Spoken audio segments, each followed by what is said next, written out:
আসসালামু আলাইকুম। ভিডিওর শুরুতেই দেখতাছেন আপনাদের সালাম দিল আমার ছেলেরা। তো দেখে তো বুঝা পারলেন ওরাও কোথায় একটা বের হচ্ছে। আসলে ছেলেরা আমার দিন দিন বড় হয়ে গেছে, তাই ওরা এখন একা একা যেতে পারে। ওরা যাচ্ছে, ওদের আরও চাচাতো ভাইরাও যাবে, সবাই একসাথে বুফে যাচ্ছে। ওরা আজকে বাহিরে বুফে খাবে। তাই তোরা এখন রেডি হয়ে একটু, আমি বলছি তোমাদের একটু ভিডিও করি। তো ওরা যাচ্ছে, বাহিরে ওদের চাচাতো ভাইরা দাঁড়ায় রইছে। এই তো সাইদ আমাকে টাটা দিল। এই যে ওদের চাচাতো ভাই এগুলো, আবার ওদের বন্ধুর মতো। ওরা সবাই একসাথে খেলাধুলা করে, ভাই হয় আবার ওদের বন্ধু হয়। তো এই যে আমি সবার একটু ভিডিও করে দিলাম।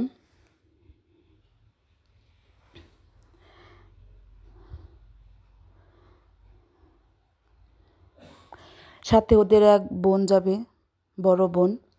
ওদের তো আর কেউ ছাড়বো না একা একা, আমিও ছাড়বো না আমার ছেলেদের, ওদের আম্মুও ছাড়বো না। তাই ওদের এক চাচাতো বোন যাইতেছে ওদের সাথে। তাই তো ছেলেরা যাওয়ার পর আমি এখন আমার কাজ শুরু করলাম। আমি আজকে যে কাপড় ভিজাবো ভাবছিলাম, কাপড় ভিজাবো না, কারেন্ট ছিল না অনেকক্ষণ সকাল থেকে, তাই সকালে ভিজাই পারি নাই। আসলে কখন আমি এই কাজটা দেখাই নাই আপনাদের, তো ভাবলাম যে আজকে একটু কাপড় ভিজানোটা দেখাই আপনাদের, আমি কাপড় কিভাবে ধুই। আমার আসলে বুয়া নাই, কাপড় আমি আমার মেশিনেই ধুই। বুয়া ছিল আগে, এখন নাই। এখন আমি কাপড় মেশিনেই দেই, আর বাকিটুকু আমি হাতে ধুই, যেগুলো মেশিনে দেওয়া যায় না। তাই তো দেখতেছেন আমি যে কাপড় ভিজানো শেষ, এখন মেশিনে দিচ্ছি। অনেকে শুকনা কাপড়ও দেয়, আমি এক এক সময় দেই শুকনাটাও। আজকে একটু বেশি ময়লা হয়েছে না, ছেলেরা তো এখন প্রচুর খেলাধুলা করে না, তাই একটু ভিজিয়ে দিলাম। ভিজাই দিলে একটু বেশি ভালো হয় মেশিনে, ডোলে কষলে দেওয়া যায় সব মেশিনে ভিজিয়ে দিলে। তো আমি এখন এই যে হুলের ফাঁকি দিয়ে দিব।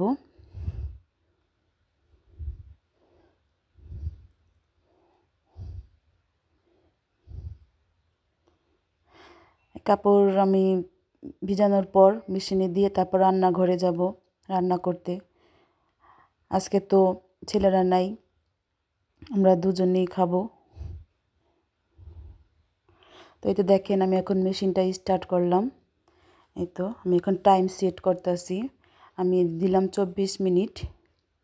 আমি এখন কাপড়টা 24 মিনিট দিলাম টাইম, 24 মিনিট পরে আবার আসবো। 24 মিনিটে এগুলো ধোয়া যাবে। দেখেন এই যে টাইম দেওয়ার সাথে সাথে পানি পড়া শুরু করলো। আসলে আয়নাটা উঠানো যায় না, উঠানো গেলে আপনাদের দেখাইতাম কিভাবে পানি পড়ে।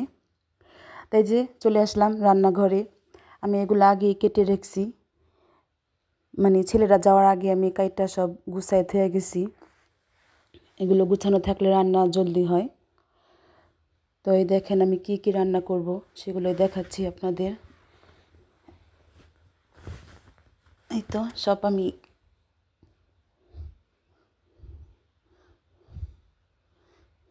এই যে ইলিশ মাছ আর রুই মাছ বাসা থেকে রাখছি, এখন কোনটা রান্না করব এখনও চিন্তা করি নাই। তো ওইগুলো রান্না করতে করতে দেখি কোনটা রান্না করব, রুই মাছ না ইলিশ মাছ। এই যে লাল শাক দিয়ে রান্না করব, এই যে মুসুরির ডাল, আর এই যে ইচা মাছ, এই পাশে ইচা মাছ দিয়ে রান্না করব মূলা। আর ওইখানে তো পাতলা ডাল রান্না করব। ডাল এখানে দেখছেন আমি 2 রকম ভিজাইছি, একটা হলো পাতলা ডাল রান্না করব, আর একটা হলো লাল শাক দিয়ে মুসুরির ডাল চচ্চড়ির মতো রান্না করব। আর একটা তরকারি রাখছি সিম আলু বেগুন, ওটা দিয়া দেখি কি রান্না করি, রুই মাছ না ইলিশ মাছ। তারপর দেখেন আমার 24 মিনিট টাইম হয়ে গেছে। আমি এখন আমার মেশিন থেকে, ওয়াশিং মেশিন থেকে কাপড়গুলো বের করব। তো এটা দেখানোর জন্য আপনাদের দেখাচ্ছি যে দেখেন মানে ওয়াশিং মেশিনে ধোয়ার পরে কাপড়টা কতটা শুকিয়ে যায়, মানে অর্ধেকের মতো শুকায় যায় মেশিনেই। বাকিটুক হালকা পাতলা রোদে দিলেই হয়। আমি গরমের দিনে বেশিরভাগ রোদে দিও না, আমি ঘরেই শুকা দিই যদি অল্প হয়, মানে শুকায় যায়। গরমের দিনে আমার আধা ঘন্টা 1 ঘন্টার ভিতরে শুকায় যায়। তো এই যে আমার এখানে আমি ভাত আর ডালটা বসিয়ে তারপর আমি এই যে মেশিনের থেকে কাপড় বের করে দিয়ে আসলাম। আর এখন এই যে ভাত আমার শেষ পর্যায়ে হয়ে গেছে। ভাত আর ডালটা এখন আমি ঘুটে দিব। আমি বলছি না ডাল আমি 2 রকমের রান্না করতেছি। এটা হলো পাতলা রান্না করব, আর একটা রান্না করব লাল শাক দিয়ে। তো ডাল ভাত হয়ে গেছে। ডাল ভাত হইতে হইতে আমার এই যে এখানে গ্যাস আসছে, তাই এখন আমি এই যে আমার গ্যাসের চুলায় দিছি। এতক্ষণ তো ডাল ভাত সিলিন্ডার গ্যাসে রান্না করলাম, এখন রান্না করতেছি আমার লাইনের গ্যাসে। তাই তো ইচা মাছটা আমি কষিয়ে এখন মূলাটা ঢেলে দিলাম। মূলা দিয়ে ইচা মাছ আমাদের ঘরে আমরা সবাই খাই, সবাই পছন্দ করি।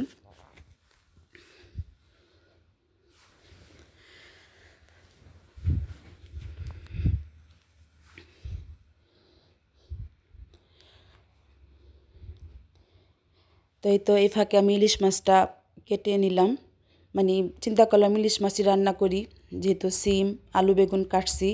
ভাবছিলাম একবার রুই মাছ রান্না করি, তো ভাবলাম আচ্ছা থাক রুই মাছটা কেটে রেখে দিই। ইলিশ মাছ 3টা দেখলেন না, এখানে কিছু কাটলাম আর কিছু ফ্রিজে রেখে দিলাম। তো আমার এখন মূলা তরকারিটা হয়ে গেছে। আমি এই যে শেষ পর্যায়ে ধনিয়া পাতা দিয়ে 2-1টা বলক দিয়ে নামিয়ে ফেলবো।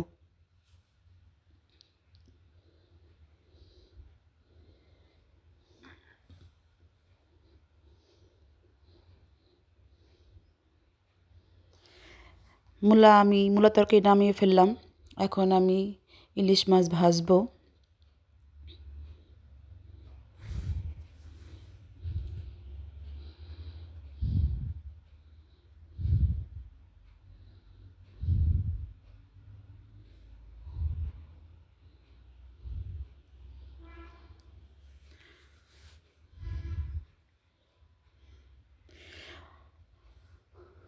ভাবছিলাম ছেলেরা নাই, রান্না বুঝি একটু অল্প হবে, কিন্তু একটু একটু করতে করতে রান্না বেড়ে গেল। আমার আসলে এগুলাই হয়, যেদিন ভাবি অল্প রান্না সেদিনই আমার রান্নাটা বেশি হয়ে যায়। তো এই যে মাছ ভাজা হইল, তারপর আমি এই তো মূলা সিম আলু এটা একটু কষিয়ে তারপর পানি দিব।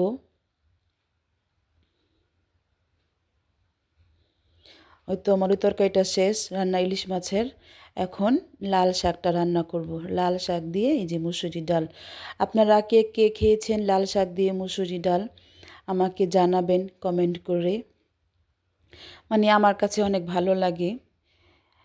আমরা মুসুরি ডাল দিয়ে পুঁই শাকও খাই, এভাবে লাল শাকও খাই। 1 আঁটি লাল শাক নিছি, মানে বেশি তো আর লাগে না লাল শাক। ভাজি করলে বেশি লাগে, ডাল দিয়ে রানলে এই যে 1 আঁটি যথেষ্ট। তো এতক্ষণে তো ছেলেদের খাওয়া শুরু, ওইখানে বুফে লঞ্চ ওরা গেছে আজকে, যে ওটার নাম হলো বুফে লঞ্চ। ওদের 1টা বাজে খাবার শুরু হবে, 4টা বাজে শেষ হবে।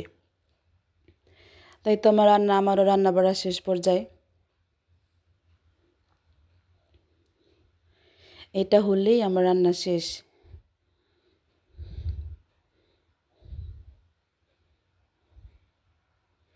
আসলে অনেক কষ্ট করে ভিডিও বানাই, যদি আপনারা একটা লাইক দিয়ে উৎসাহ বাড়িয়ে দেন তাহলে ভালো লাগে। তেমন একটা লাইক দেন না, আমার ভিডিও মনে আপনাদের পছন্দ হয় না, অনেক দুঃখ লাগে। অনেক কষ্ট করে ভিডিও বানাই, তো একটু মন খারাপ হয় দিন শেষে যখন দেখি কেউ আপনারা ভিডিও পছন্দ করেন না। প্লিজ আপনারা একটা লাইক দিবেন, পাশে থাকবেন, তাহলে আমরা আরও উৎসাহ পাবো, আরও ভালো ভালো ভিডিও দেওয়ার চেষ্টা করব। তো এই যে রান্না শেষ, তো দেখাই আমি কি কি রান্না করলাম। এই যে মুসুরির ডাল পাতলা, আর এই যে মূলা দিয়ে ইচা মাছ, আর আলু সিম বেগুন দিয়ে ইলিশ মাছ, আর এই যে লাল শাক দিয়ে মুসুরির ডালের চচ্চড়ি। দেখেন কি সুন্দর আসছে। আজকে লাল শাকটা একটু লাল। আর এই তো ভাত। তো এখন ভাত খাবো আমি আর আপনাদের ভাইয়া। এই যে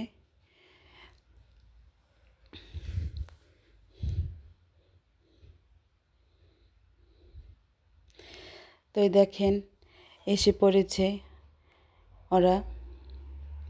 তা আমি বললাম একটু বসো, আমি তোমাদের একটু ভিডিও করে দিই। ওরা কাপড় চোপড় চেঞ্জ করে ফেলছে, মানে শুধু প্যান্টটা খুলছে। আমি কই খুলো না, আগে একটু ভিডিও করে নিই, তোমরা এখন বিদায় নাও।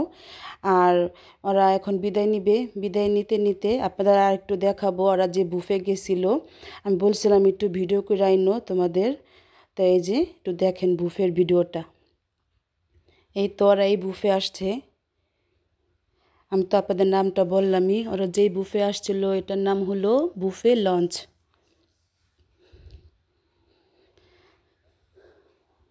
তো ছেলেরা তো এখন আমাদের রেখেই যায় মাঝে মধ্যে। ওদের ভাইয়েরা যদি যায় একসাথে, মানে একা ছাড়ি না, এখন তো ছোট, একা যায় না, মাঝে মধ্যে যায় বন্ধুবান্ধব ভাইদের সাথে। তাই তো দেখেন ওরা এখানে অনেক মজা করছে।